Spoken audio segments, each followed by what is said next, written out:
Ah, le conflit au bureau, ça peut vraiment paralyser une équipe. Mais et si on vous disait que bien géré, il peut se transformer en une occasion en or pour resserrer les liens et même, oui, améliorer la façon de travailler. Dans cette analyse, on va voir ensemble comment faire d'une situation de crise un vrai levier de croissance pour son équipe. C'est la situation que tout manager redoute, n'est-ce pas? La tension monte, la productivité qui chute, l'ambiance qui devient électrique, on peut vite se sentir complètement démuni. Mais pas de panique. Il existe une méthode, une approche claire et structurée pour reprendre la main. Alors voici la règle d'or. C'est vraiment le point de départ de tout. Il faut changer de casquette. Le but, ce n'est pas de jouer à l'arbitre, de décider qui a raison, qui a tort. Non. Le vrai rôle du manager, c'est de devenir un facilitateur. C'est-à-dire créer un espace, une sorte de pont, où les collaborateurs peuvent eux-mêmes trouver leur solution. C'est un changement de posture qui change. Allez, on commence par la toute première phase, le diagnostic. C'est un peu comme chez le médecin, vous savez, pas de bon traitement sans une bonne analyse.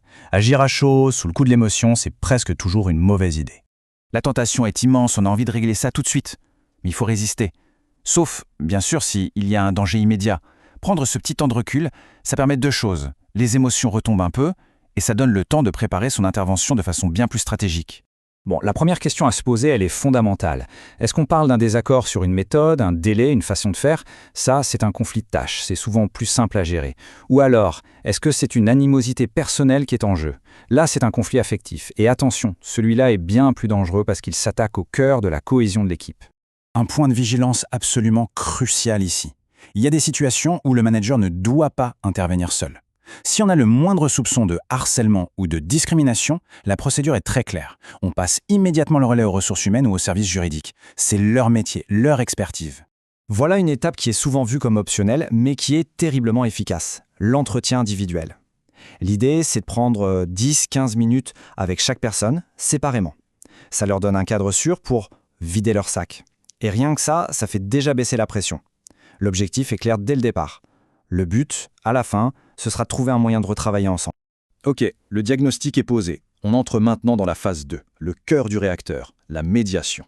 C'est le grand moment, celui de la réunion où l'on va rassembler les collaborateurs pour trouver une issue. Et pour que cette réunion soit efficace, on n'y va pas les mains dans les poches. Elle doit être structurée. Imaginez une feuille de route en 4 étapes très claires. D'abord, on pose le cadre. Ensuite, chacun exprime les faits. Après, on cherche des solutions. Et pour finir, on formalise un accord. Simple, non? La toute première étape, elle est fondamentale. Il s'agit de poser les règles du jeu. Primo, la confidentialité.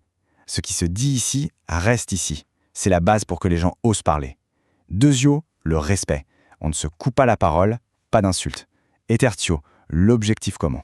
On est tous là pour trouver une solution acceptable pour les deux parties. Alors pour exprimer les faits, il y a un outil qui est juste génial, la méthode DSC.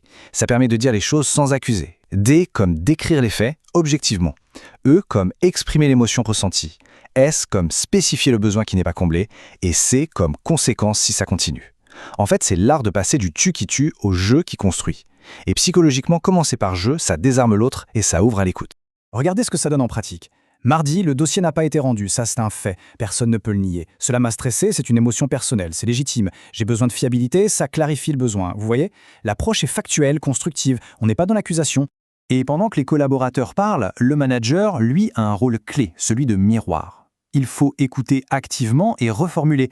Si je comprends bien, ou ce que j'entends, c'est que.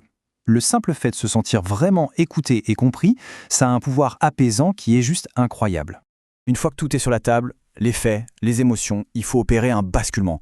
On arrête de regarder dans le rétroviseur, on arrête les reproches et on se tourne vers l'avenir. La question magique, ce n'est pas pourquoi c'est arrivé, mais bien comment fait-on à partir de maintenant pour que ça ne se reproduise plus.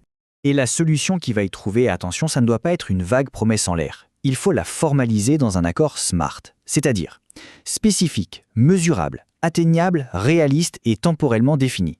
Par exemple, à partir de lundi, Julie envoie son récap à 17h et Marc le valide avant 19h. C'est clair, c'est net, c'est précis. Bon, la réunion est finie, on a un accord. C'est terminé? Eh bien non. C'est là qu'arrive la troisième et dernière phase. Une phrase trop souvent oubliée mais pourtant essentielle, le suivi. Voici à quoi ça peut ressembler, un suivi simple et efficace. Le jour même, on envoie un petit mail qui récapitule l'accord. Ça officialise l'engagement. Et 2 semaines plus tard, on cale un petit point de 15 minutes. Alors, comment ça va depuis notre discussion? Ça montre que le sujet est important et que les efforts sont reconnus. Avant de conclure, parlons des erreurs classiques, des pièges dans lesquels il ne faut surtout pas tomber. Les connaître, c'est déjà le meilleur moyen de ne pas ruiner tous les efforts de la médiation.